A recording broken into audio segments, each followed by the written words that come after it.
J'aime les timbres, mais je n'y connais rien. J'ai souvent entendu cette réflexion, et pourtant, entrer dans l'univers des timbres est simple. Avec cette rapide initiation, vous allez vous piquer au jeu, devenir un philatéliste, c'est-à-dire quelqu'un qui collectionne, étudie les timbres et les documents postaux les plus divers. Si le premier timbre est né en 1840 avec le célèbre Penny Black en Angleterre, il a eu des précurseurs. Dès le début du XVIIe siècle, des marques manuscrites, puis des tampons, figuraient sur les lettres, ce sont les fameuses marques postales. Elles se collectionnent par région, département et ville. Lorsqu'apparaît le premier timbre en Angleterre, il va vite faire florès et conquérir le monde.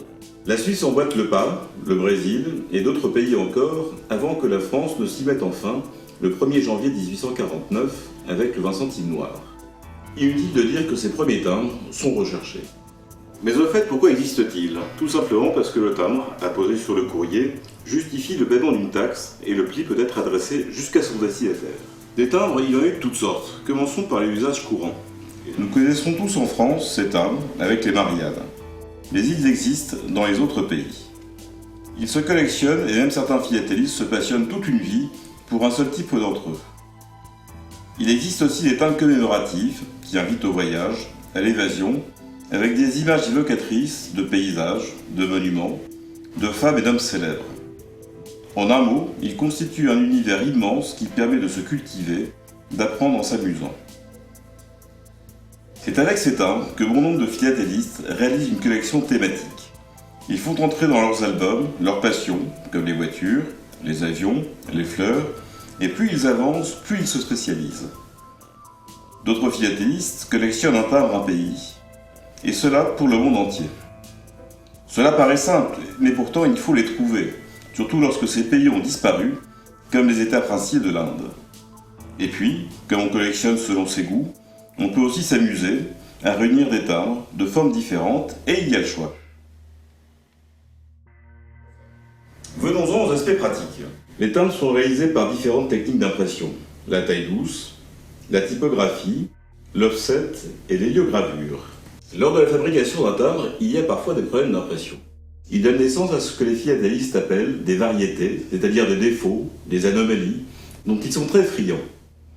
Voici un exemple. D'un côté, le timbre normal, et de l'autre, là où le nom ne figure pas, la variété. Où trouver les timbres? À la poste, bien sûr, pour les nouveautés, en les découpant sur le courrier que vous recevez, chez les négociants, mais aussi par les petites annonces de timbres magazines, dans les clubs ou les bourses multi-collections. Choisir sa collection, c'est bien là l'essentiel. Des millions de timbres ont été émis, et bien sûr, il faut faire des choix en fonction de ses goûts et de ses moyens. La valeur. De nombreux éléments entrent en ligne de compte. Citons la faciale du timbre, sa rareté, comme celle de son oblitération, sa qualité. De belles dents, un bon centrage, des marges correctes, un bel état de conservation feront toute la différence. Certains timbres valent 1 million d'euros, comme ce timbre de l'île Maurice, d'autres quelques centimes. Quelle que soit là où les collections que vous avez choisies, un peu de matériel est indispensable. La loupe, qui permet d'identifier une multitude de détails. La pince, le timbre est fragile et il faut le manier avec précaution. De nombreux fabricants vous proposent des pinces spécialement adaptées au maniement des timbres. Les catalogues, ils vous permettent d'identifier vos timbres par pays, par année ou par thème. Ils sont indispensables. Les albums, les éditeurs vous en proposent avec des pages qui prévoient l'emplacement de vos timbres pour chaque année. Les classeurs, pour vos doubles, timbres en attente de classement ou tout simplement pour ranger vos collections thématiques, ils garantissent la protection de vos chères vignettes. Les ouvrages. Plus on va dans le détail, plus la collection est passionnante et plus on a envie d'en savoir davantage.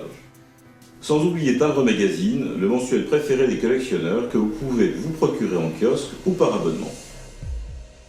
Voilà pour les rudiments, nous aurons l'occasion d'aller beaucoup plus en détail dans un prochain DVD. Bienvenue dans l'univers de la philatélie.